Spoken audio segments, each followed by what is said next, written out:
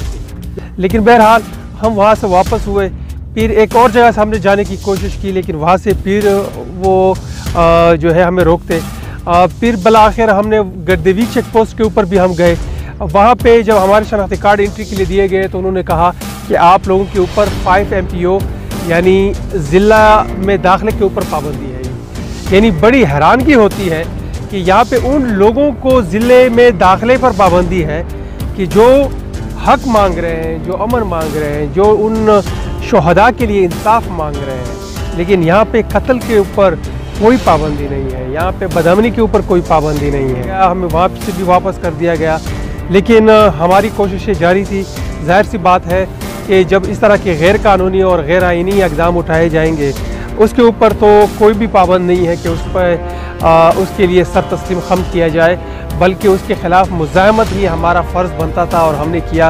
और फिर हम किसी तरीके से वहाँ से निकलने में रात को कामयाब हुए, जबकि हमारे मशर मज़ूर पश्तीन को जब वो खरगई चेक पोस्ट से गुजरे तो आगे जाके एक और चेक पोस्ट पे उन्हें रोका गया और उनके साथियों के शनाख्ती कार्ड वहाँ पे लिए गए।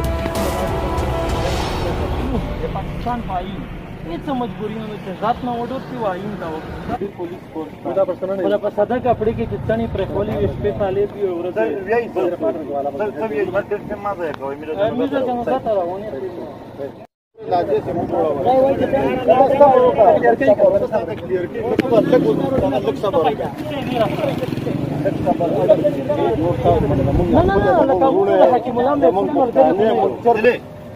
गाडीने जण रोखला कानी देर कावल रिफ्रेश नाही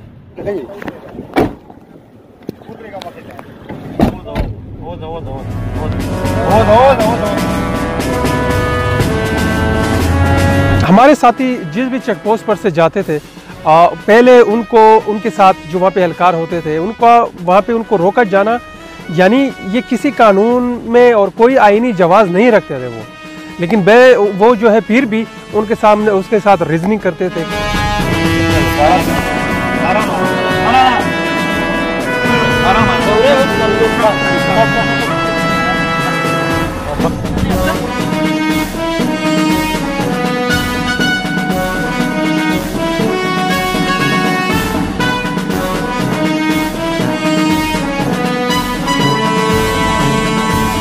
अब हमें ये हक दिया गया है कि हम किसी भी इलाके में जाएं, लेकिन उनके पास जब कोई भी कानूनी तरीक़ाकार नहीं होता था, उनको ज़बरदस्ती उनको रोकते थे।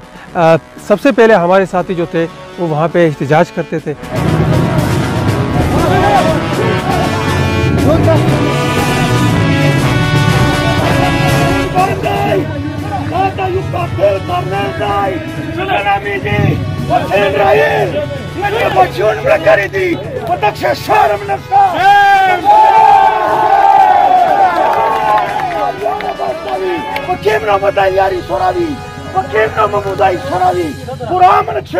और फिर एहतजाज करने के बाद फिर वो अपना आईनी हक जो हक था वो उनको ज़बरदस्ती भी उसको लेने की जो है वो एक कोशिश करते थे।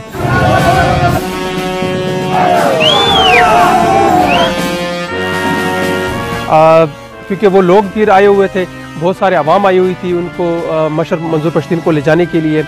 तो फिर एक वीडियो भी सामने आई जब उन्होंने कहा कि पीटीएम के जो लोग थे उन्होंने एक जो ट्रालर थी, वो एक बड़ी गाड़ी जो थी, वो ट्रालर गाड़ी उनको एक खाई में गिराया है। उनको वीडियो में इस तरह का दिखाया गया है, हालांकि ऐसा नहीं था। हमारे साथी जब वहाँ पे गए उन्होंने रोड पे खड़ी की है, और रोड पे क्यों खड़ी की है, किस वजह से खड़ी की है, और जब उनके पास गए कि इस गाड़ी को हटाए, उन्होंने बहुत मिन्नतें की। उस रोड के ऊपर वो बैठे हैं और उनकी सब की चीज़ें हमारे पास रिकॉर्ड है, आंधी रिकॉर्ड है। वो एक की जो है वो एक तरफ की कहानी बता रहे हैं।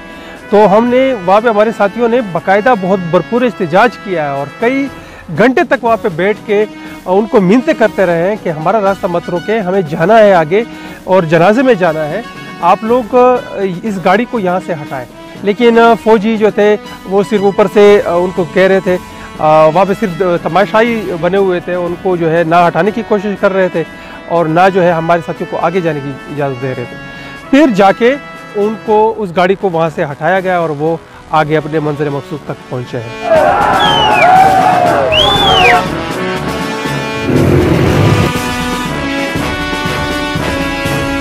न जाने किस तरह के ये यहाँ पे इदारे हैं जो इस तरह के पुरअमन लोगों को और फिर सियासी लोगों को एक सियासी अमल से रोकने की कोशिश करते हैं, लेकिन गैर इंसानी इक़दाम से ख़ुद को रोकने की कोशिश नहीं करते।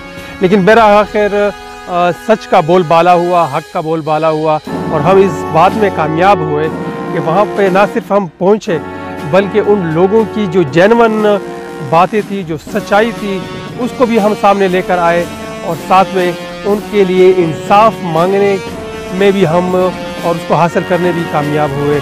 और फिर जो वो प्रोपेगेंडा करते रहे कि उन नौजवानों को किसी और ने कत्ल किया है, और फिर वो लोग उन्होंने तस्लीम किया कि हमें गलत इन्फॉर्मेशन पे हमने ऐसा कदम उठाया था। लेकिन यहाँ पे अगर गलत इन्फॉर्मेशन के ऊपर आप लोगों को गिरफ़्तार करने के बजाय सीधा गोलियों से भून देते हैं तो ये इंतहाई अफसोस की बात है। और न जाने आप किस रास्ते पे और किस डगर पे चल निकले हैं। बिलाखिर हम जो है अपनी जो तहरीक है और लोगों के लिए जो जद्दोजहद है वो जारी रखेंगे। और हमने वहाँ पे वैसा ही किया, उन्हीं एहलकारों के ख़िलाफ़ जो उन्होंने वो जुल्म किया था, और जो वहाँ पे जिन नामों को हमने नामज़द किया है FIR में, वो वही जो है अब मकामी अफराद वो ये कहते हैं कि उन्होंने इंतहाई वहाँ पे जुल्म ढाया और काफ़ी अरसे से वहाँ पे वो ये जुल्म ढा रहे हैं। वहाँ पे लोगों के ऊपर छापे लगाए जाते हैं, लाखों का सामान उन्होंने जो है इस तरह का चोरी भी किया है। वहाँ पे लोगों के घरों के ऊपर कब्ज़े हैं।